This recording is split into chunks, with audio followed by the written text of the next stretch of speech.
Hi and welcome guys. Today we're going to go through a really easy and simple step-by-step guide on how to fix a ding in your surfboard with the Ocean Earth Fibreglass repair kit.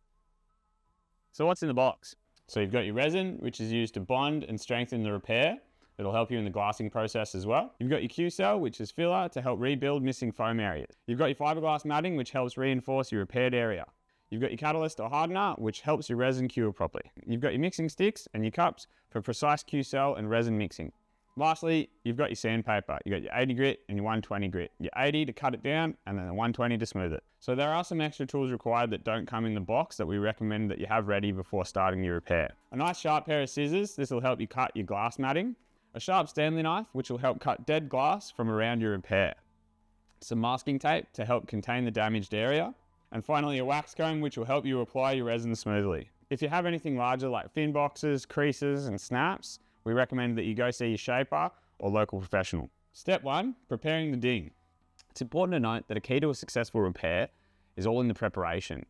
The better you clean it, the better you sand it, the better you prepare it, the better the job's going to be at the end and the easier it is going to be throughout. First, you want to dry and clean the area so it's free from wax, sand, or any other kind of dirt. After you've cleaned the area, you're going to want to take your Stanley knife and prepare your ding, cutting all the damaged and broken glass around the ding.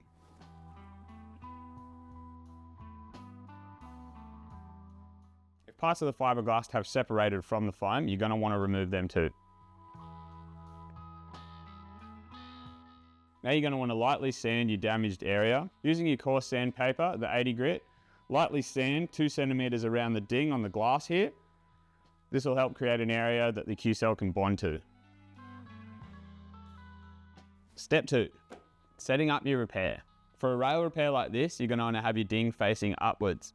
Once the ding's all facing upwards, grab your masking tape, tape off the area.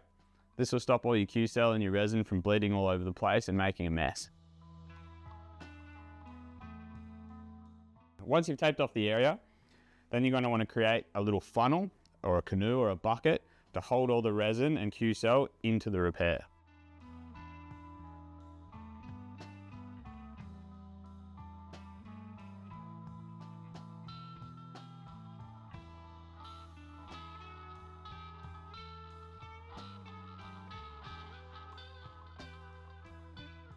Before the next step, ensure the board is stable and level. Step 3, mixing and applying your Q-cell. So now you're going to want to pour enough resin into the mixing cup to fill the ding area. After this, you want to add your Q-cell foam powder gradually, mixing it through the resin until you get to a toothpaste texture. Now we're going to mix the resin catalyst into the Q-cell, so it'll go hard over time. So you want to use, at room temperature, about 6 milliliters of catalyst per 250 milliliters of resin.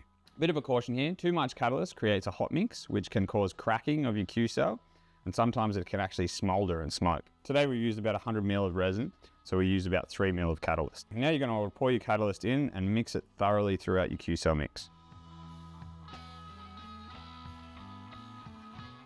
Now that you've got your hardener into your QE, you're going to want to use your little paddle pop stick and just pour it slowly into your repair area.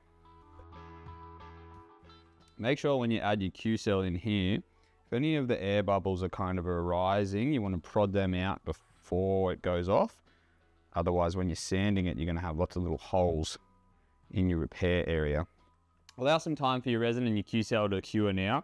About an hour or two should have it set right off. Keep in mind the cure time will vary depending on the resin amount that you used and the temperature of your room. Step 4, sanding the Q-cell. Now you've given your Q-cell appropriate amount of time to set. Generally about a half hour to an hour should be good if you use the right amount of catalyst. What you're going to want to do is just give it a quick tap.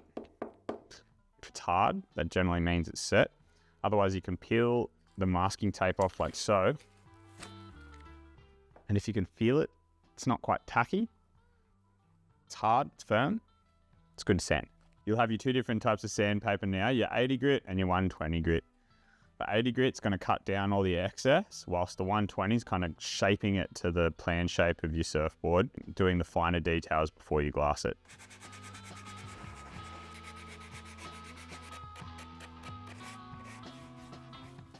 Once you've cut down the majority of your Q-cell and your ding there, prepare a 40 ml area around the edges of it with your 80 grit.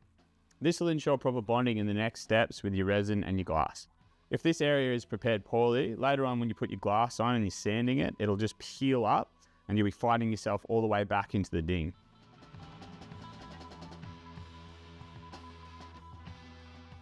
When you're sanding through your Q-cell, if you find little air bubbles or gaps that are kind of opened up, that's okay. Just mix up some more Q-cell and fill it in after you're done.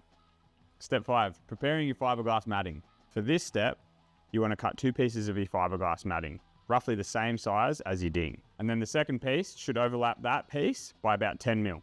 What I like to do is you get your matting and you'll throw it over your ding like that. See how it's transparent?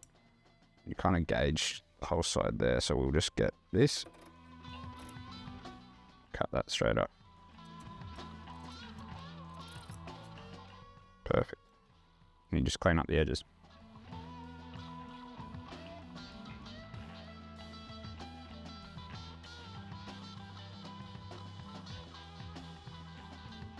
Step 6, mixing and applying your fiberglass resin. Before mixing your resin, tape up your job so the resin doesn't bleed everywhere.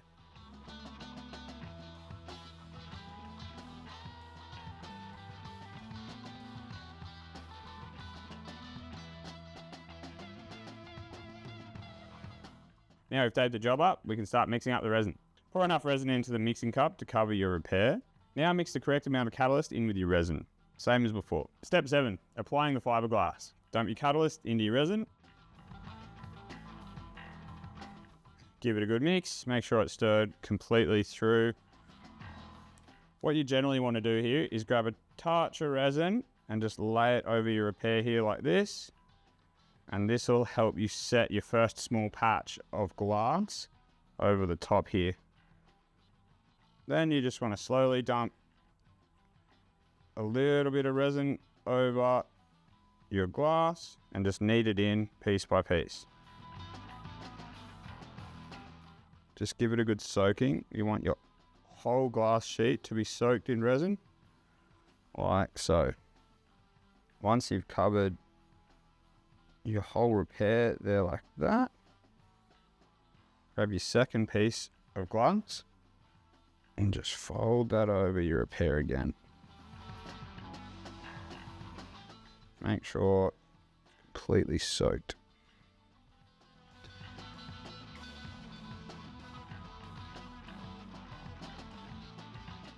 Once you've got both your sheets of glass on and you've covered them with resin, what you generally want to do is you want to just smooth out all the lumps and bumps and make sure you pull the excess resin out of the repair so you end up with a nice smooth finish.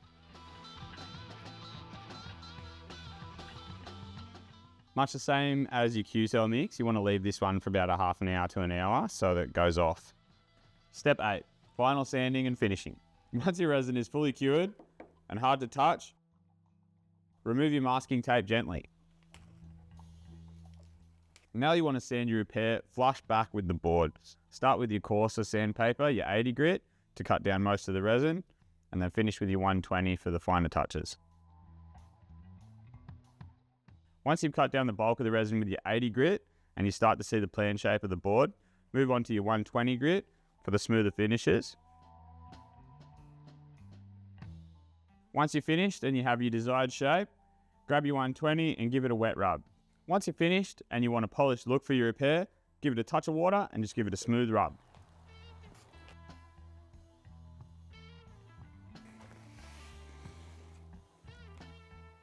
Now you're watertight, ready to jump in the water. If this helped or you want to see some more repairs, let us know in the comments.